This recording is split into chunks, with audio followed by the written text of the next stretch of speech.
चलो तीसरा क्वेश्चन देखते हैं। तीसरा क्वेश्चन में क्या कहा जा रहा है कि अभाज्य गुणनखंड विधि द्वारा, कौन सा विधि? अभाज्य गुणनखंड विधि द्वारा क्या निकालना है? एलसीएम और एचसीएफ ज्ञात कर देना है। क्या ज्ञात कर देना है? एलसीएम और एचसीएफ। कौन सा विधि? अभाज्य गुणनखंड विधि। तो सबसे पहला क्वेश्चन है कि 12, उसके बाद 15 और उसके बाद 21, इस तीनों का अभाज्य गुणनखंड निकाल लेते हैं। ठीक है, ये तीन कितना, फिर 2 से काट दें, कितना बार में? 6 बार में। फिर 2 से काट दो, कितना बार में? 3 बार में। ठीक है, हो गया क्या? अब ये देखो, ये कितना से कटेगा? 3 से 5 बार में। और कटेगा नहीं। ये कितना से कटेगा? 3 से 7 बार में। और कटेगा क्या? और नहीं कटेगा, और नहीं कटेगा। अब देखो 12 को क्या लिख सकते हैं? 12 बराबर 2 गुना 2 गुना 3, यानी 2 गुना 2 गुना 3। 15 को 3 गुना 5, फिर 21 को 3 गुना 7। हो गया क्या? अब यहाँ HCF निकालना है। HCF अब देखेंगे तीनों में कौन उभयनिष्ठ है। तीनों में कौन उभयनिष्ठ है? तो तीनों में ये 3 3 3 तीनों में उभयनिष्ठ है। तो HCF का वैल्यू 3 हो गया। ठीक है, HCF कितना हो गया हमारा? 3। अब LCM कितना होगा? LCM देखो, तो ये तीनों में उभयनिष्ठ है, तो ये 2 तो उभयनिष्ठ नहीं है किसी में, ये भी 2 नहीं है, तो 2 2 लिख दिए। 3 तीनों में उभयनिष्ठ है, एक बार 3 लिख दिए, फिर गुना 5 लिख दिए और गुना 7 लिख दिए। कितना हो गया?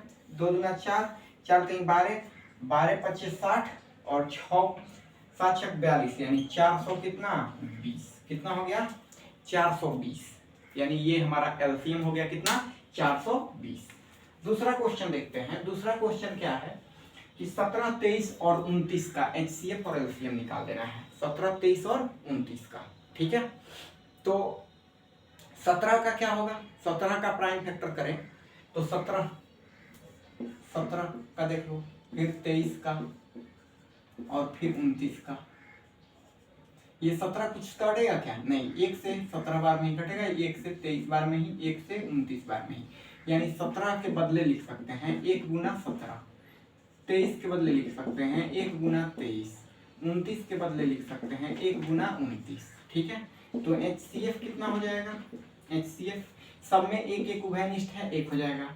LCM कितना हो जाएगा? LCM देखो, सबको गुना कर दो, 17 गुना 23 गुना 29, गुना कर दो, कितना हो जाएगा?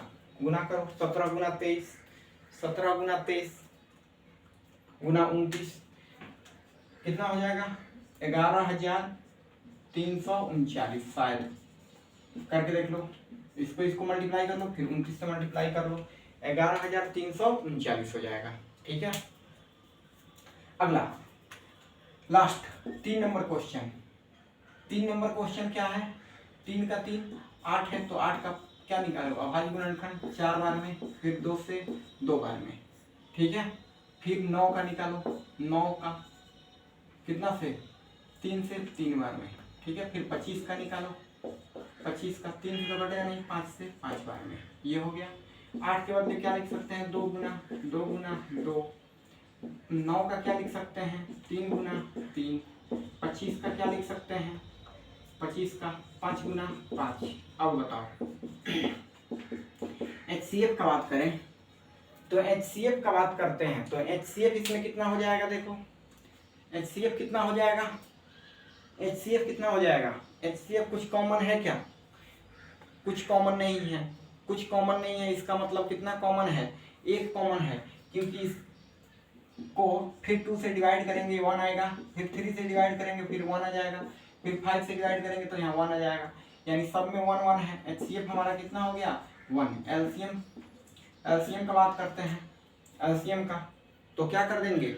गुना कर देंगे। LCM का बात करते हैं, सबको क्या कर देंगे? गुना कर देंगे। कर दो, 2 सब कोई कॉमन नहीं है, तो 2 गुना 2 गुना 2 गुना 3 गुना 3 गुना 5 गुना 5, यानी 5 25, 25 गुना 50, 50 गुना 100, 100 गुना 200 और 200, ये हो गया 3 3 9, 9 गुना 18, कितना हो गया? 1800। कितना हो गया? LCM हमारा 1800। तो ये था तीसरा नंबर क्वेश्चन का सॉल्यूशन। आगे चलते हैं चौथे नंबर क्वेश्चन की तरफ। आगे चलते हैं चौथे नंबर क्वेश्चन की तरफ।